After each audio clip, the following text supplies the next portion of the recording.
Okay, let's unpack this.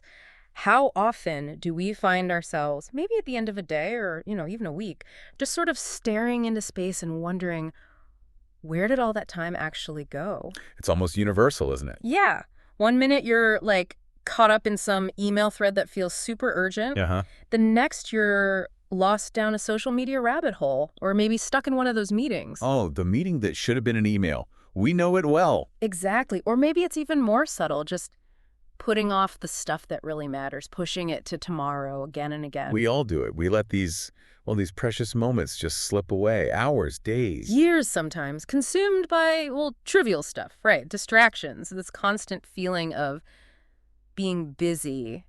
But not necessarily productive, not really living. Right. And it adds up to, potentially nothing much in the grand scheme. These are like the unacknowledged time thieves, always lurking. That's a good way to put it. Time thieves. And think about it from maybe a slightly different perspective. William Irvine, the modern Stoic writer, he points out that a lot of the things we chase so hard, big fame, piles of money, the things society kind of tells us are the goal. Usual suspects. Yeah, he says many are actually not worth pursuing. We pour so much of ourselves, our limited time, our energy into these external things. And then what? You get their end. Exactly. Maybe find it's hollow or it just leads to wanting the next thing, never feeling satisfied. It reminds me of Marcus Aurelius, the emperor. You read his meditations, and he's talking about his own many wanderings without finding happiness. And he wasn't just talking theory, was he? No. He specifically mentions riches, fame, even just chasing pleasure. None of them delivered real, lasting happiness for him. It shows the futility of chasing only those external wins. Instead of focusing inward. Precisely. On what gives you that inner contentment, that peace. And Pierre Hadot, who studied Marcus so closely, he points out how Marcus consciously tried to turn away from, what did he call them? Futilities, superstitions, and playing with quails. Playing with quails. It's such a specific, almost funny image. Right. The Emperor of Rome, dealing with massive issues, still had to consciously fight off quail-level distractions. It really highlights that it's a timeless human thing, isn't it? That pull towards the insignificant. Doesn't matter who you are. Even an emperor. It takes real effort, like daily effort, to fight those time thieves. It spares no one. Okay, so let's get right to the heart of it then. The provocative question for this deep dive. Let's try a thought experiment. Picture this really clearly. Okay. If you knew, like with absolute undeniable certainty, that you had only 1 year left, just 365 days, what would you change? Starting right now, today. That hits hard. What trivial stuff, what endless scrolling, what pointless meetings, what procrastination would just instantly vanish, evaporate? Yeah, they'd lose their power immediately. And what relationships would suddenly become the top priority? Who would you need to talk to, really talk to? What would you feel that sudden, intense urgency to actually do? Not just think about, but do. What meaningful actions would you finally take? Right. Which brings us to the really crucial question. How do we live with that kind of clarity, that urgency, that sense of purpose before we get that kind of stark deadline? Yeah, how do we tap into that now? How do we cultivate that deep appreciation for life? Not because we're scared of the end, but because we really understand how precious and finite it is right now. And that's what this deep dive is all about. Live like you're dying. We're exploring the Stoic practice of Memento Mori. Which sounds kind of grim in Latin. It does. Remember, you must die. But, and this is key, it's actually less about being morbid and way, way more about affirming life.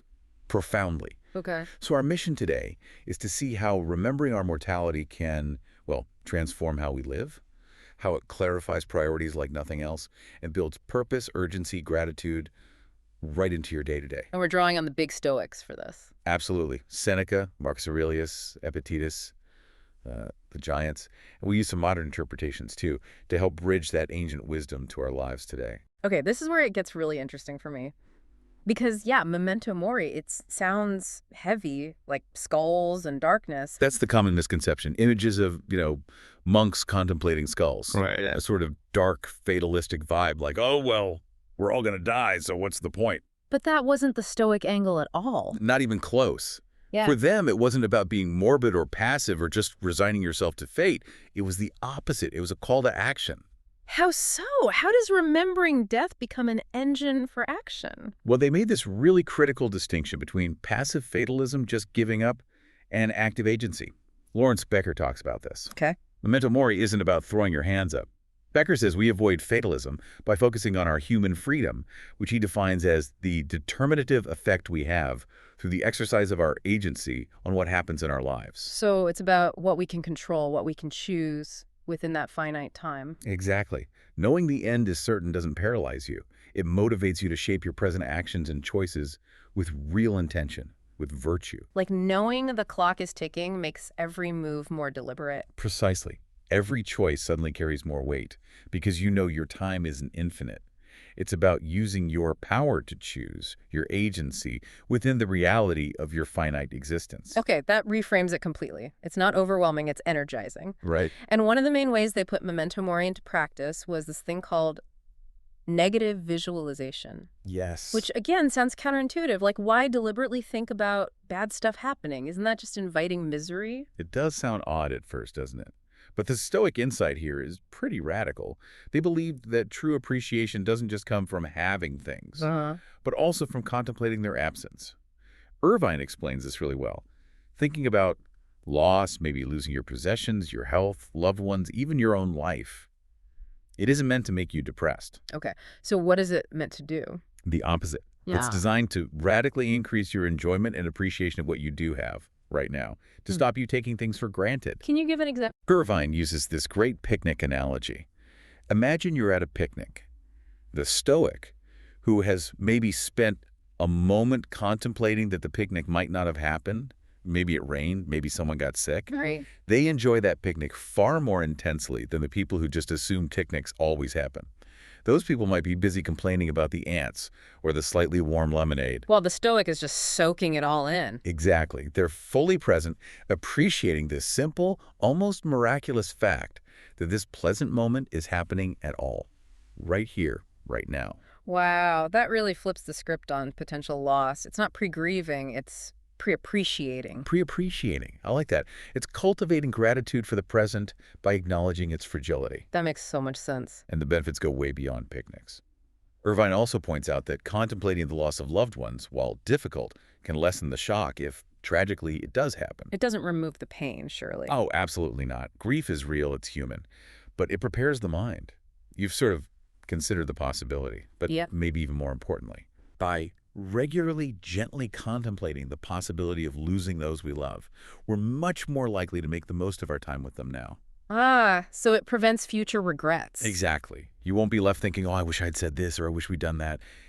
It pushes you to connect authentically right now because you feel how precious that shared time really is. So bringing it all together, how does this contemplation of death work as this, like, clarifier, this liberator? How does it cut through the noise? Well, think about Marcus Aurelius again. This guy had the weight of the Roman Empire on his shoulders. Wars, plagues, betrayals, personal loss. Unimaginable pressure. Right. And he found that meditating on the proximity of death, as he put it, actually transformed him. He said it helped him become something worthy of nature and the cosmos. Wow. It gave him perspective. It helped his mind zoom out, see the bigger picture. Individual problems, even big ones, started to look like a pinpoint by comparison.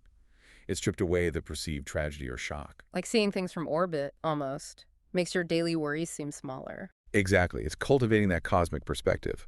And that connects directly to Epictetus. The former slave turned philosopher. That's him. He taught that while we can't escape death itself, that's outside our control, we absolutely can escape the fear of death. And that fear, that anxiety, that feeling of being disturbed or agitated, what he called perturbation, Yeah. often comes from wishing things were different than they are, resisting reality. Memento Mori helps us align our will with reality, accept what we can't change. And Haddett adds that Marcus saw death not just as something looming, but almost as a liberation. Yes, a liberation, Yeah. a release from a world where people are constantly chasing the wrong things, ignoring the one true value, which for the Stoics was virtue. Focusing on your own character. Exactly. It frees up your limited time and energy from chasing external stuff, so you can focus it entirely on what is in your control. Being a good person, acting virtuously. Okay, speaking of liberation and the value of time, let's bring in Seneca, another giant of Roman Stoicism. Absolutely. Philosopher, playwright, advisor to Nero. Quite the life. And he wrote that famous essay on the shortness of life. Its core message seems crucial here. It really is.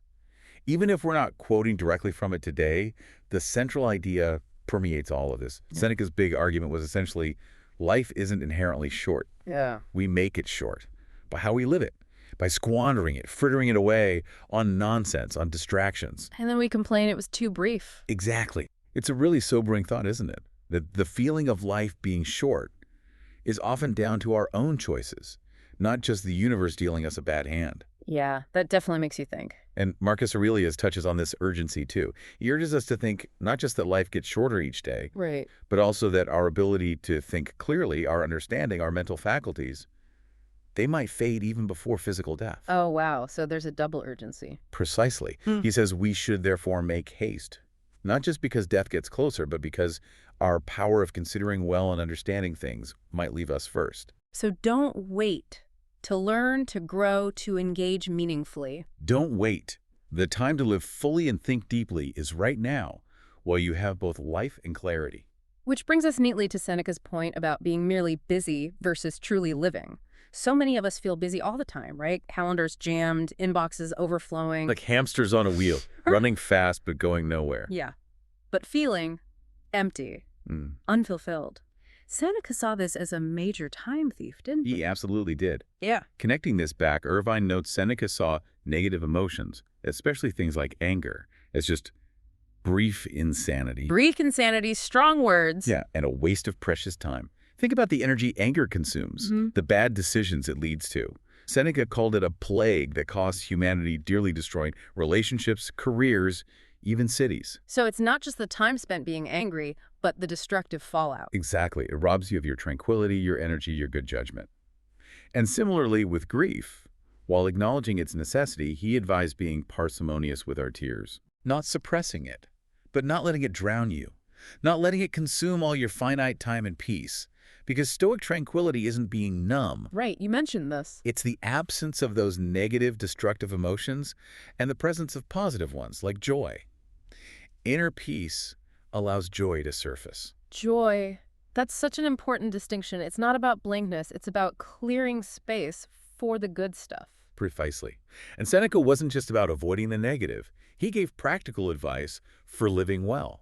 He talked about plain living, but not for penance. Meaning it's okay to have nice things. Yes, it's fine to acquire wealth, to enjoy comforts. But, and this is the crucial Stoic bit, don't cling to them. Don't let them become your master. Don't let your possessions possess you. You got it. Can you enjoy something but also be okay if you lose it? That's the test. Are you using your resources consciously, or are they just another distraction, another chain? Which leads right back to the present moment. Absolutely. The Stoic imperative is all about the now. Marcus Aurelius put it so powerfully. Each of life's actions must be performed as if it were the last. Again, sounds intense. But it's not about fear. It's about imbuing every single moment, every choice, every interaction with seriousness, with infinite value, with splendor, as Hedda puts it. Treating each moment as precious because it might be all you have. It makes you live with unparalleled intensity and presence. It turns the mundane into something meaningful. And Epictetus ties into this with his idea of the philosopher's work. Yes, his core teaching. He said the work is to adapt his wish to what is going on. Basically, align your desires with reality. Accept what happens. Instead of fighting it. Right, because when you stop fighting reality, when you accept what you can't control, the result is amazing. He says you won't fail in the desire, you won't fall in with that which they would avoid. You'll live without uneasiness, without fear, without perturbation. Freedom from that inner turmoil. Exactly. Yeah. You stop being tossed around by external events because your inner state, your core, remains steady. You align with the flow instead of resisting it. Okay, let's really bring this home. How do we apply this ancient wisdom to our world today? Because, man, the time thieves now they're relentless. They really are. More pervasive, maybe more insidious than even Seneca imagined. That endless scroll on social media, the back-to-back pointless meetings, the procrastination monster. Yep. They're everywhere. We know they steal our time intellectually. But how does Memento Mori act as the antidote, like the practical countermeasure? Yeah, how does it actually stop you scrolling? Well, it's fascinating how directly the ancient worries map onto ours. Take the scrolling.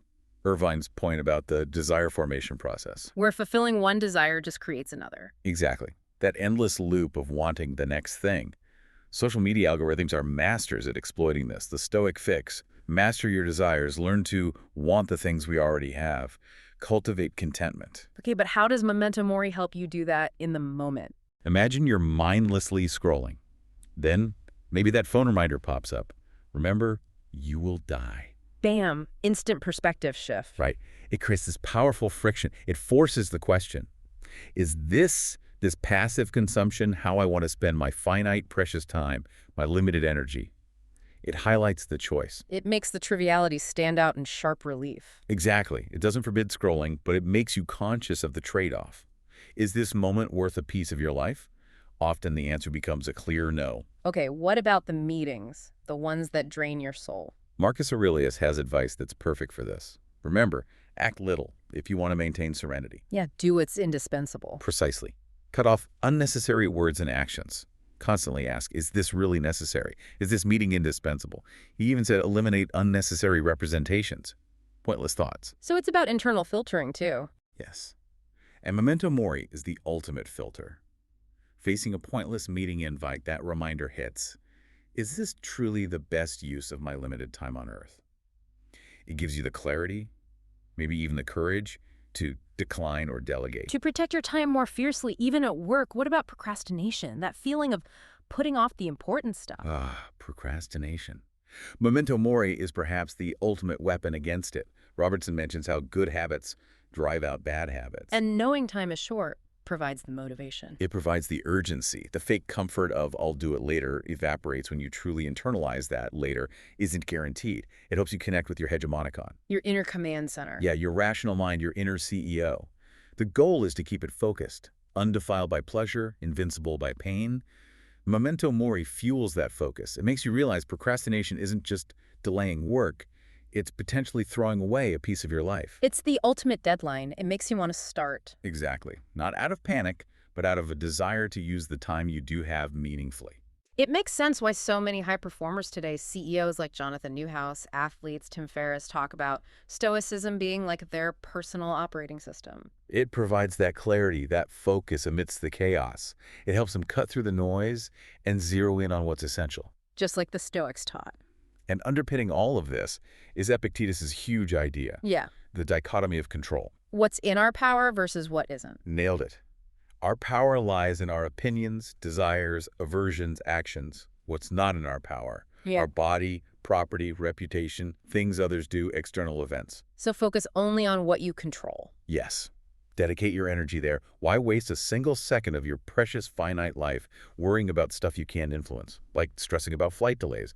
You can't control the plane, but you can control your reaction, how you use that waiting time. Combine that with Memento Mori. And it's incredibly powerful. If your time is limited, why waste any of it on things outside your control? Focus all that energy on your choices, your actions, your character. Okay, so let's give people something really concrete.